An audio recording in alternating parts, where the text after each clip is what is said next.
तरीके से एकदम से रोड्स पे क्राउड शुरू हो गए हैं, ऐसा लगता है कि लोग भूल ही गए हैं कि कुछ हुआ था।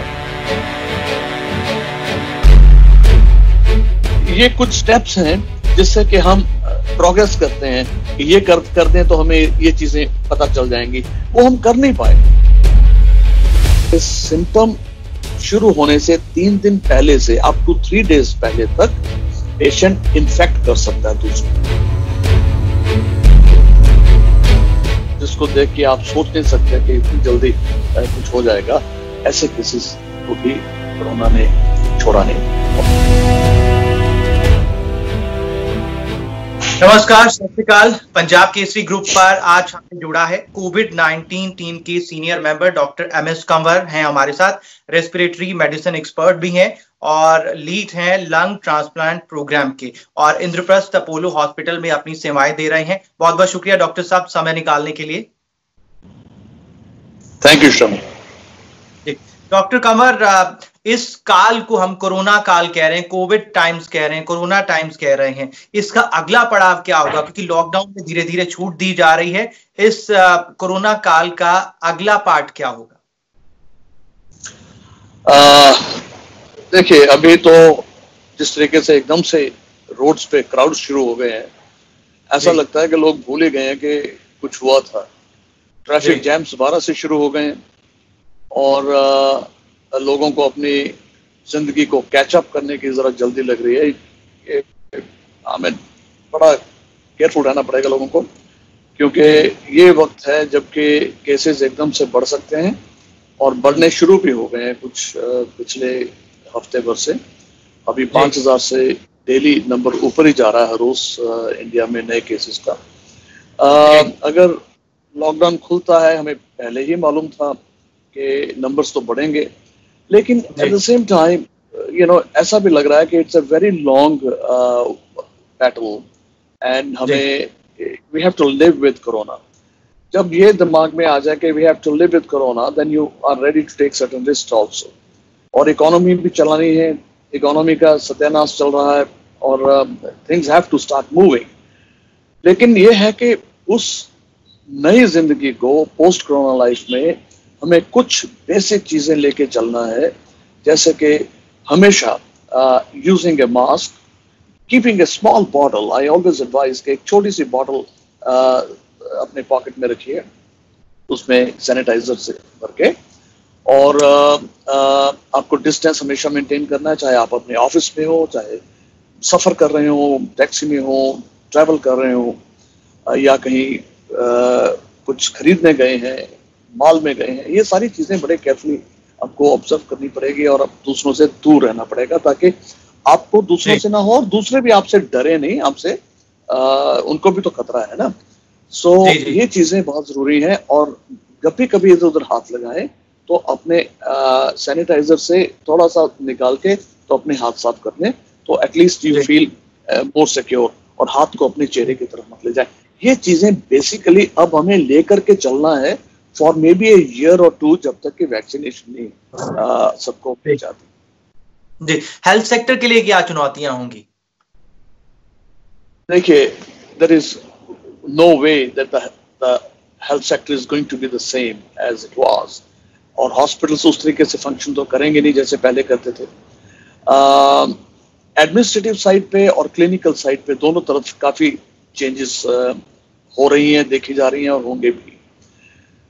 अब तो नमस्ते ही यूज किया जाता है, हाथ हम हैंडशेक तो खत्म ही हो गया, और ना ही hugs and high five are gone.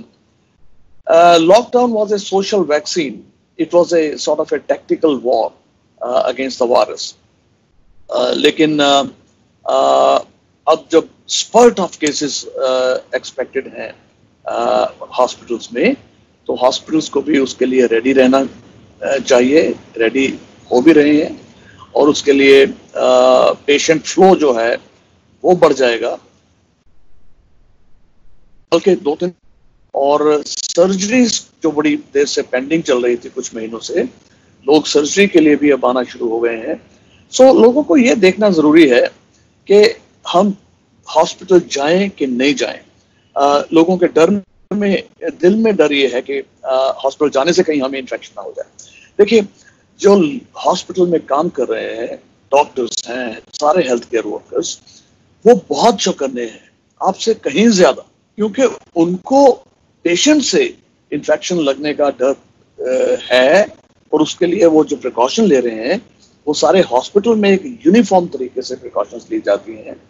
और उसके देखते रहते, हाँ, जहाँ कोरोना के केसेस भी ट्रीट हो रहे हैं वो सेक्शंस बिल्कुल सेपरेट हैं, तो उनका मिक्सिंग बिल्कुल नहीं होता। सो या तो वार्ड्स ही अलग हैं या वो हॉस्पिटल्स ही अलग बन गए हैं जिसमें कि मिक्सिंग नहीं होती। सो आपको इस चीज से डरना नहीं चाहिए। हाँ, कई चीजें उसमें हैं जो कि आपको बड़े ध्यान से देखनी भी पड़ेंगी।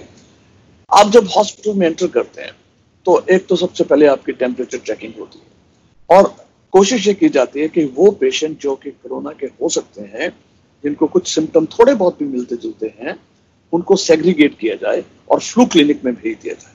सो ये किया जाता है। डिस्टेंसिंग तो हर वक्त मेंटेन की जाती है हॉस्पिटल्स में, इसमें तो कोई शक नहीं है। एवरीबडी इज यूजिंग मास्क, आप भी पहने होते हो एज पेशेंट और सारा स्टाफ पहना होता है।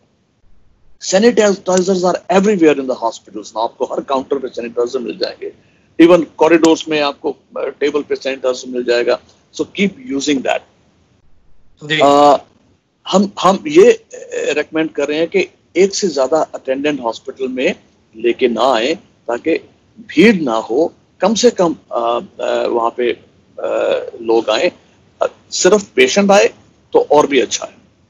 हम चाहते हैं कि वेटिंग टाइम भी मिनिमाइज किया जाए ताकि वहां पे भीड़ ना हो।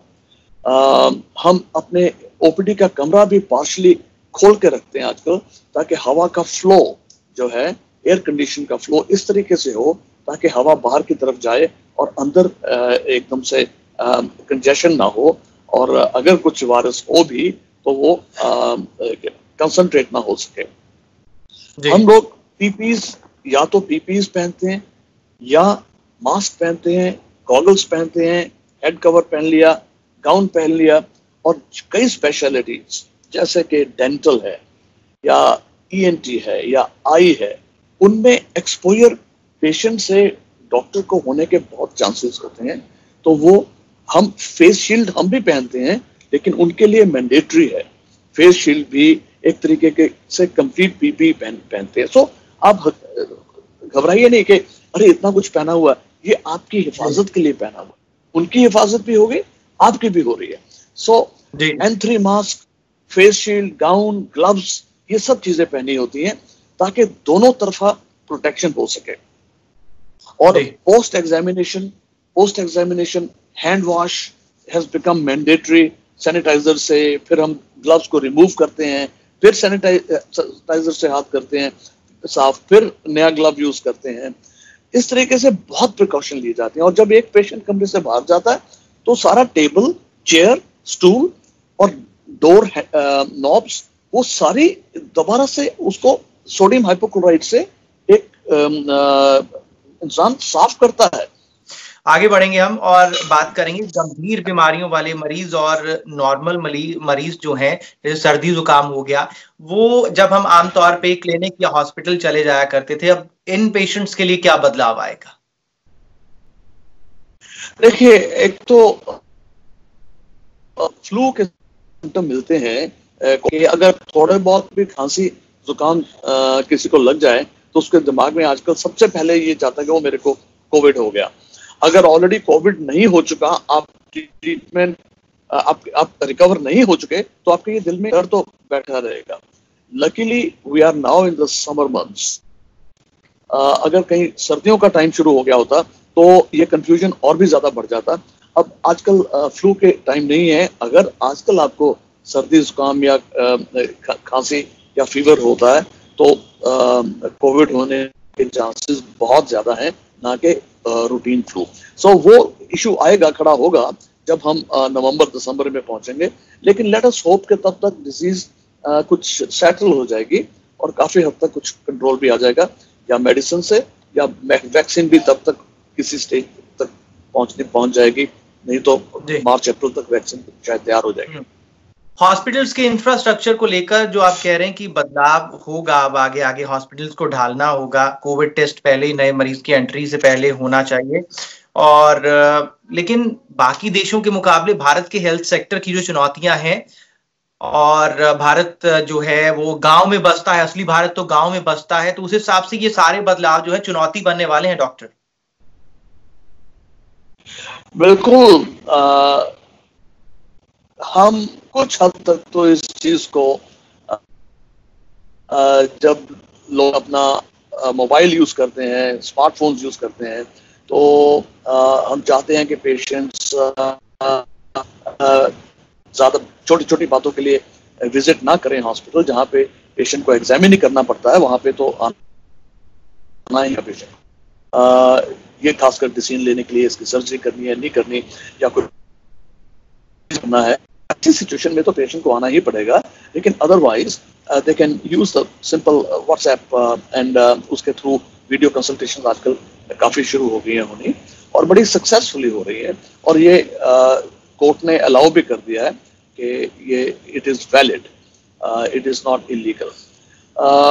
लेकिन जो आपने बताया, गांव के जो लोग हैं वो वैसे भी पहले अपने प्राइमरी हेल्थ सेंटर में जाया करते थे, या नजदीक का जो हॉस्पिटल, सरकारी हॉस्पिटल होता था, वहीं जाया करते थे, तो ये सुविधा वहां तो उनको मिलेगी नहीं।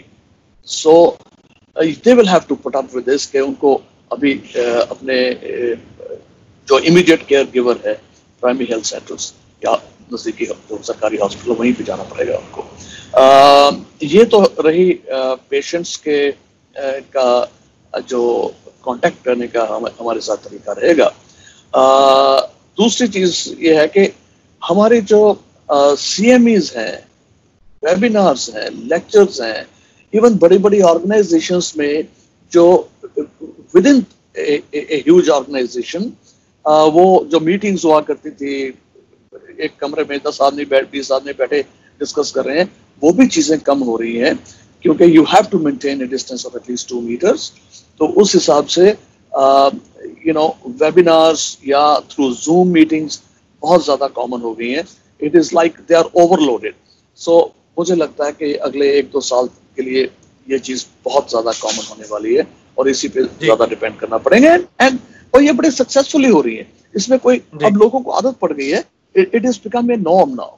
डॉक्टर साहब, हेल्थ सेक्टर को लेकर जो चुनौतियां हैं, रैपिड टेस्टिंग, जो एंटीबॉडी किट है, इसको लेकर बहुत सारे सवाल उठे, तो क्या इस सेक्टर को अब बहुत ज्यादा, मतलब भारत को अपने अंदर झांकने की जरूरत है, भारत को तैयारी की जरूरत है, और ताकि हमें चाइना पर निर्भर ना रहना पड़े?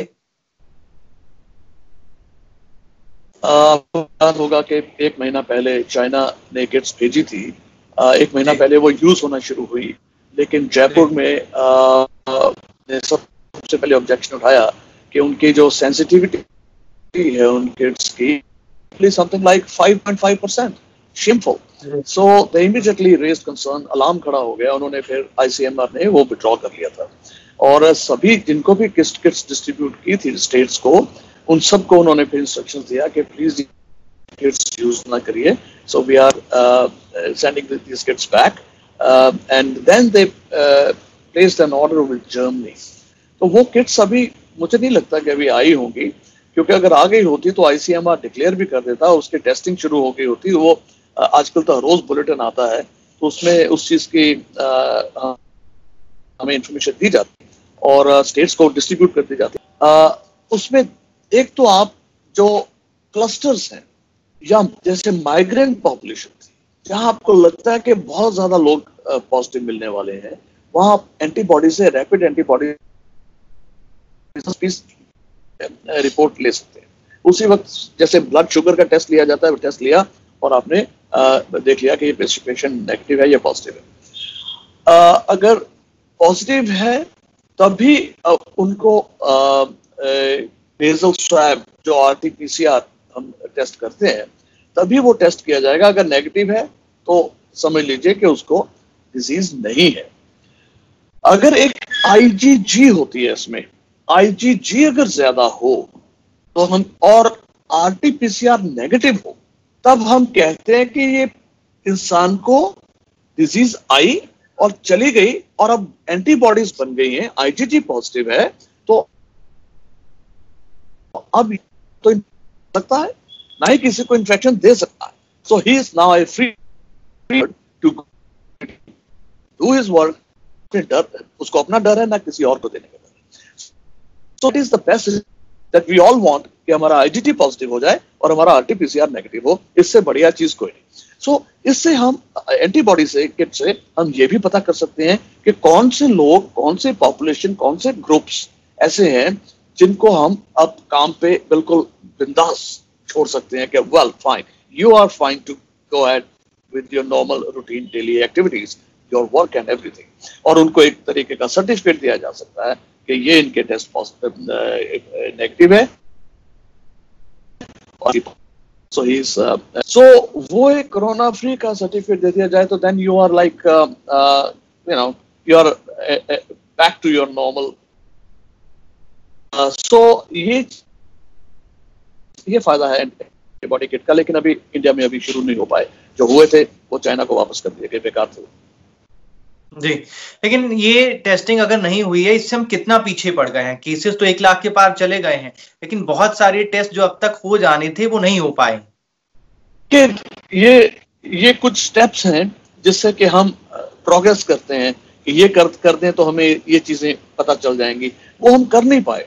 अगर कर लेते तो हम माइग्रेंट पॉपुलेशंस को, क्लस्टर्स को, जिसको हम क्वारंटीन एरियाज कहते हैं, जो बिल्कुल कंटेनमेंट जोन्स हैं, अब कंटेनमेंट जोन में आप टेस्ट ही नहीं कर पाए तो आप प्रिज्यूम करके चल रहे हो कि कंटेनमेंट जोन में सारे इन्फेक्टेड हैं।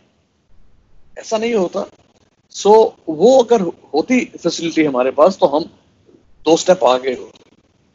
जी, आजकल आपके पास कैसे पेशेंट्स आ रहे हैं, कैसे आप उनको ट्रीट कर रहे हैं? कुछ आपने बदलाव देखा हो? बदलाव कुछ ज्यादा नहीं। Fever is still the main symptom. Fever और कफ, गला खराब, कईयों को नाक स्टफी हो जाता है और कईयों को डायरिया सा या नौशिया या थोड़ी सी पेन अब्डोमेन होती है, लेकिन सबसे ज्यादा इंपॉर्टेंट सिम्टम अभी भी फीवर है। किसी पेशेंट में स्मेल खत्म हो जाती है। हमारे एक एम्प्लॉय है इस वक्त जिसमें कहता है मेरे को तो स्मेल ही नहीं आ रही। सो उसको ही इज कोविड पॉजिटिव। सो ये चीजें हैं। कईयों को हेडेक भी शुरू हो गई, किसी को चिल्स भी शुरू हो गए जो कि पहले नहीं थे पेशेंट को। लेकिन ये कॉमन नहीं है, ये अनकॉमन सिम्टम्स है। लेकिन उससे ज्यादा इंपॉर्टेंट ये चीज है कि कई पेशेंट्स ऐसे होंगे जिनमें सिम्टम है ही नहीं, सिर्फ कॉन्टैक्ट ट्रेसिंग किया तो पता चला कि जी आप पॉजिटिव हो। वो क्या पेशेंट कहता है जी मेरे को तो कोई तकलीफ ही नहीं है लेकिन पॉजिटिव है, जस्ट कॉन्टैक्ट ट्रेसिंग से पता चला। और एक चीज और इस बीमारी में बड़ी देखने वाली है जो कि इस बीमारी को आगे बढ़ा रही है, कंट्रोल में दिक्कत डाल रही है, वो ये कि सिम्टम शुरू होने से 3 दिन पहले से अप टू 3 डेज पहले तक पेशेंट इन्फेक्ट कर सकता है दूसरों। अभी सिम्टम भी शुरू नहीं हुए, अगर आप दूसरों को इन्फेक्ट कर रहे हैं तो किसी को क्या पता घर में या आपके ऑफिस में या कौन, क्योंकि अच्छा भला है किसी को कोई सिम्टम नहीं है, उसने इन्फेक्शन शुरू कर दिया। ये एक सबसे बड़ी दिक्कत आ रही है इस बीमारी में जो कि इसको आगे स्प्रेड कर रही है। जी डॉक्टर साहब, फिर यहाँ से अभी जो लॉकडाउन में थोड़ी सी छूट मिली है, यहाँ से आगे कोविड-19 या कोरोना जो है ये कहाँ तक जाने वाला है? लंबी लड़ाई है। आपको ये सोच के चलना चाहिए कि ये जो हम मेजर्स ले रहे हैं ये 1-2 साल तो चलेंगे। जब तक वैक्सीनेशन नहीं सबको लग जाती तब तक जिसको इन्फेक्शन होके नहीं हटा वो सिक्योर तो फील करेगा नहीं। जिसको इन्फेक्शन हो चुका उसको भी दिल में ये रहेगा कि मैं जब तक मेरे आईजीजी एंटीबॉडीज बॉडी में हैं तब तक तो मैं सिक्योर हूं। लेकिन इस डिजीज की हिस्ट्री अभी नहीं पता कि आईजीजी एंटीबॉडी जो आपके है वो कितनी देर बॉडी में रहेगी। आया कि वो किसी स्टेज पे आके कम हो जाएगी तो दोबारा इन्फेक्शन ना हो जाए। ये एक चीज है जो अभी तक साइंटिस्ट को मालूम नहीं है। Only time will tell. जी डॉक्टर, एक और बात यहाँ पर इम्पोर्टेंट बात है कि इसमें 60+ के जो ये कहा जा रहा है कि इससे डरने की जरूरत नहीं है, जो 60+ वाले लोग हैं उनको बहुत ज्यादा ध्यान रखने की जरूरत है। तो आप ये कह रहे हैं कि अगर हमें नॉर्मल लाइफ में जाना है और कोरोना के साथ रहना है तो हमें प्रिकॉशन की वैक्सीन है वही लेनी होगी, और ये जो 60+ वाले हैं इनको क्या खास बातों का ध्यान रखना चाहिए? They have to be more careful. They have to get along with their life, लेकिन they have to be more vigilant, more careful. Isolation में के मामले में मिक्स अप जैसे आगे फैमिलीज में सारे बैठे इकट्ठे बैठे, हाथ लगाए इधर लगाया हो गया. They have to be more careful क्योंकि ज्यादा मोर्टेलिटी जो हुई है, अबाउट 80% जो मोर्टेलिटी हुई है वो इसी एज ग्रुप में हुई है. बट ये मत सोचें कि यंगर एज ग्रुप में मोर्टेलिटीज नहीं हो रही. We have lost some people. अखबारों में भी आप पढ़े होंगे, दूसरे हॉस्पिटल से भी हमें खबर आती है कि 30-35 साल के लोग भी वेरी हेफ्टी यंग मैन, जिसको देख के आप सोच नहीं सकते कि इतनी जल्दी कुछ हो जाएगा, ऐसे केसेस को भी कोरोना ने छोड़ा नहीं. और not only that, they couldn't survive. So ये मत कोई सोचे कि मैं इस एज ग्रुप में नहीं हूं तो मेरे को होगा तो बिल्कुल माइल्ड होगा. सॉरी, वी हैव सीन कि ऐसा नहीं है. उनमें भी it can be very severe, very severe. Yes sir. तो पूरी बातचीत का लबोलुआब यही है कि अभी हमें जो पोस्ट लॉकडाउन पीरियड है कोरोना का, उसके लिए बहुत जबरदस्त तैयारी करनी होगी. ऐसे बिल्कुल खुले सोशल डिस्टेंसिंग को इग्नोर कर, इन तमाम बातों को इग्नोर करने से कुछ नहीं होगा. हमें प्रिकॉशंस लेनी होंगी और सोशल डिस्टेंसिंग ही इसका एक वैक्सीन है जब तक असल वैक्सीन नहीं आ जाता. क्यों डॉक्टर साहब? बिल्कुल. और मैं एक चीज और बताना चाहूंगा कि अगर किसी को माइल्ड सिम्टम्स हैं जो कि कोरोना हो सकता है, कई लोग टेस्ट कराने से डर रहे हैं. मैं इसलिए ये चीज पॉइंट उठा रहा हूं, कई लोग टेस्ट कराने से डर रहे हैं. तो टेस्ट करने से डरना नहीं चाहिए. पहली बात तो ये, उससे आप जागरूक हो जाएंगे, ज्यादा केयरफुल हो जाएंगे. लेकिन अगर नहीं भी करा रहे, व्हाट एवर द रीजन, तो आप घर में अपने आइसोलेट कर लीजिए अपने आप को बाकी सारे फैमिली मेंबर से कम 2 हफ्ते, प्रेफरेबली 3 वीक्स, लेकिन मिनिमम 2 वीक्स वो जरूर करिए अगर आपका टेस्ट नहीं भी होता तो. ठीक है डॉक्टर, बहुत बहुत शुक्रिया हमें समय देने के लिए, और बहुत सारे जो छोटे छोटे पॉइंट्स हैं वो आपने गिनाए हैं, उसको ध्यान में लाने के लिए बहुत बहुत शुक्रिया हमें पंजाब केसरी ग्रुप के साथ जुड़ने के लिए.